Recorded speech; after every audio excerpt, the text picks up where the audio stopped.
Bienvenidos al Dojo al Borde del Precipicio, soy Amidavir. Continuamos con la lectura sobre los límites mentales de los individuos. Como con esta gráfica explicada podemos tratar de deducir qué tanto puede una persona de cierta época o en cierto momento de histórico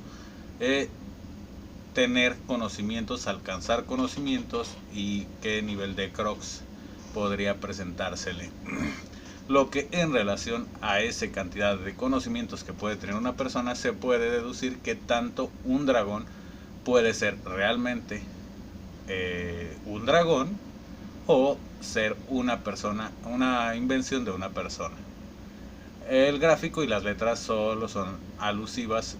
pues llevar los pasos es muy extenso,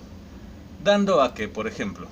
en el caso de Colón, el gráfico respecto a su llegada a América debe crearse sustentado en una buena investigación sobre los conocimientos de la época, libros y bibliografía de él, así como en las capacidades socioculturales de la sociedad y la época, dando a que se da la tarea que la única forma de que él pudiese haber tenido la idea de que se podía llegar a la India navegando de la manera que lo hizo fue llevando una metodología de razonamiento muy buena, pero con datos y capacidades muy pobres. De igual manera, si lo que se desea analizar es la madurez racional de un individuo o un pueblo, aquello que determinará su madurez será la capacidad de destreza amalgámica necesaria en relación a la cantidad de capacidades y conocimientos disponibles para con sus logros asertivos. Por ejemplo,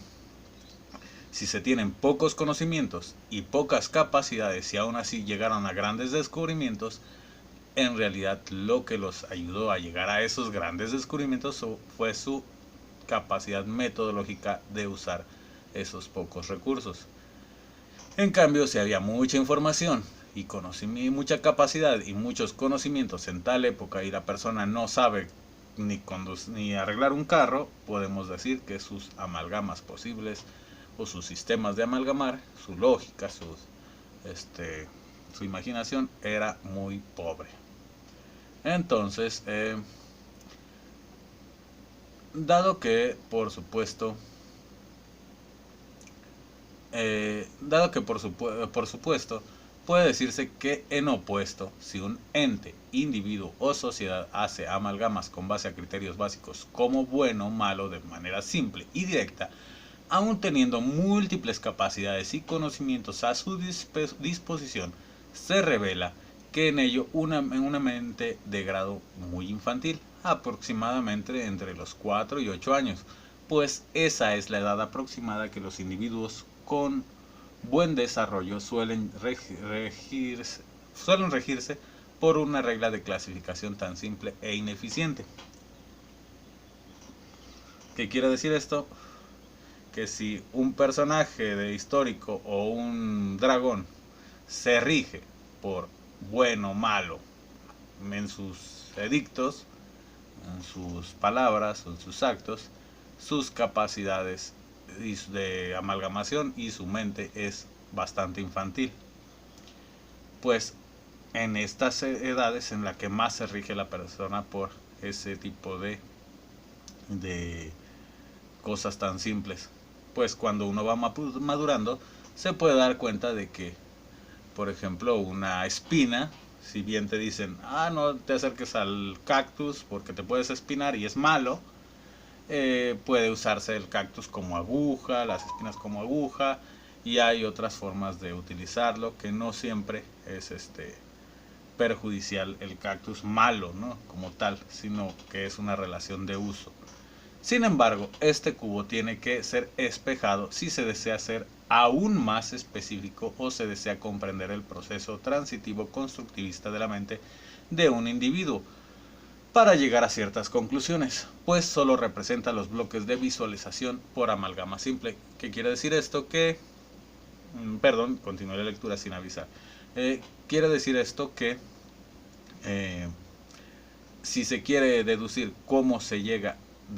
a un cierto bloque, se puede hacer toda una transición de gráficos para ir viendo qué pasos se tuvieron que realizar en su mente, qué fue descubriendo y qué capacidades fue adquiriendo para poder llegar a un cierto punto de deducción. Por lo tanto, por lo que una vez se aprenda a realizar correctamente un buen grupo de gráficos que resulten satisfactorios para explicar los seguimientos de la mente reflejada por los datos, pueden hacerse comparativo con otros individuos, dando que a una comparativa con, por ejemplo, un dragón omnisciente u omnipotente, se considerarán medidas por amalgamación abstracta con factores de infinitud, pero no por ello irracional, pues lo que se busca en lo presente no es precisión, sino posible origen de invención. Ok, ¿qué se usa en esto? Por ejemplo, de las dimensiones R y P, dadas en la gráfica, R y P, se puede saber sobre una roca una idea de peso, forma, color, procedencia, etc. Pero no el peso en medidas, la forma geométrica, el nombre de color, el nombre de lugar, ni su ubicación, porque solo estamos considerando sus sentidos y los conocimientos limpios de la persona. Si incluyéramos T y su sociedad tuviera nombres y valoración para la roca, podría incluirse el nombre y tales propiedades si se le hubiesen compartido al individuo de alguna forma. Si la sociedad en la que el individuo se encuentra puede hacer mediciones o agregar datos, puede agregarse como parte de N. O sea, la persona puede agarrar la piedra y pesarla por sí mismo, pero no puede darle medidas si su sociedad no tiene medidas. Si su sociedad tiene medidas, ya sea pulgadas, gramos o los otros de la medida inglesa, puede usar esas medidas. Igual las capacidades de medición también podrían ser inculcadas por la familia, pero también se consideran como de la sociedad. Entonces, de ahí se viene que pueda aumentar ese grado de ecróxico y de asertividad, de creación de amalgamación.